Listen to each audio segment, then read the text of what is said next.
Şunlaşqa bizdə nima uchun kayfiyat paydo bo'ladi? Ularning maqsadi nima?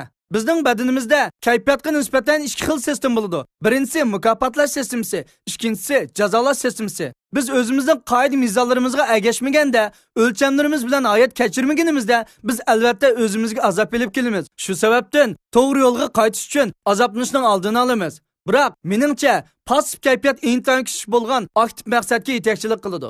Buni men burun deb bo'lgan. Passiv kayfiyat bo'lsa, o'zgarish hosil qilgan harakat signali. Qani o'ylab boqayli.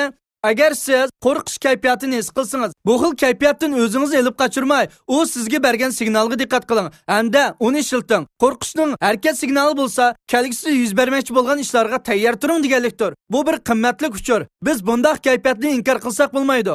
Agar biz uni yo'q degan kayfiyatga kirib olsak yoki inkor qilsak, biz iqtisodiy jihatdan, jismoniy jihatdan, munosabat jihatdan, ruhiy jihatdan avorchilikqa yo'liqishimiz mumkin. Agar vaqtida signalni qabul qilmasak, bu xil kayfiyatning oqibati yig'ilib riyaga bag'anda beparvoligimizning zinni tartimiz. Meningcha, har bir kayfiyatning sizga yetkazib beradigan uchuri bor. U kayfiyatlar sizda paydo bo'lganda o'zingizni qochirmang, inkor qilmang, beparvolik qilmang, balki tövandagi alt ishni qiling. Birinchi, bu kayfiyatning nima ekanligiga aniqlab bering. Ikkinchi, sizga yetkazib berilgan uchurni e'tirof qiling hamda tashakkur ayting. Uchinchi, uning sizga nimalardan bermoqchi bo'lganiga qiziqing. Boshqacha qilib aytganda, siz hayotingizni yaxshilash uchun buni qanday ishlatmoqchi? To'rtinchi, o'zingizga "Hey, burun bu ish sening beshingdan bir qatim o'tgan, sen uni hal qilib bo'lgan" deb o'zingizga tasalli bering. Beshinchi, agar mushunday kayfiyat kelgusida yana yuz berib qolsa, buni cho'qim bir taraf qila oladiganligingizga qat'iy ishoning. 6. Harakat qiling hamda hayotingizni o'zgarting. Bayan men nihoyatda tezlab o'tgan 6 bosqich bo'lsa, siz ishlatishni o'rganadigan muhim bosqichlar.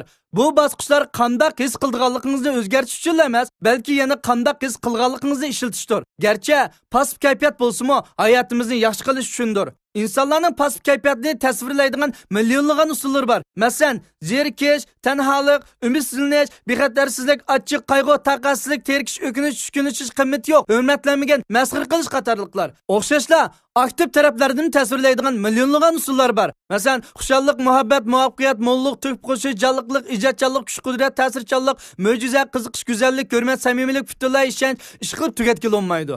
Bizning hayotimizda nurg'ulg'an xushalliqlar bor. Biroq ko'pincha kishilar ko'p vaqtini passiv kayfiyatda o'tkazdi. Ular nurg'ulg'an vaqtini shu kayfiyatlarni ishlatish o'rniga o'zini qochirishga sarf qiladi.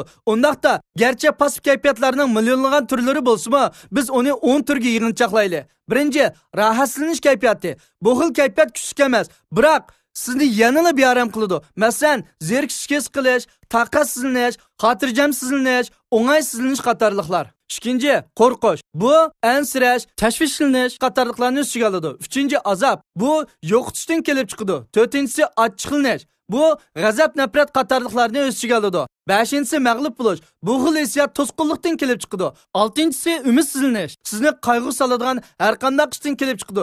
Yettinchisi, o'kinish. Bu pushaymon qilish. Sakkizinchisi, yetersizlik. To'qqizinchisi, buruqtirmoqlik. Siz o'ylaganingizdan ko'p hal qilishga tegishli ish bo'lsa, biroq sizning qurbatingiz yetmasa, bu xil holat kelib chiqadi. 10-inchisi, tanholik. Ayrıtılganlik, yolg'izlik hissiyatidan kelib chiqadi. Bu barliq 10 passiv kayfiyat bizga har doim uchurlarni yetkazib berdi. Ya'ni ma'lum bir xil ahvolni o'zgarishga tegishli bo'lgan uchurlarni yetkazib berdi.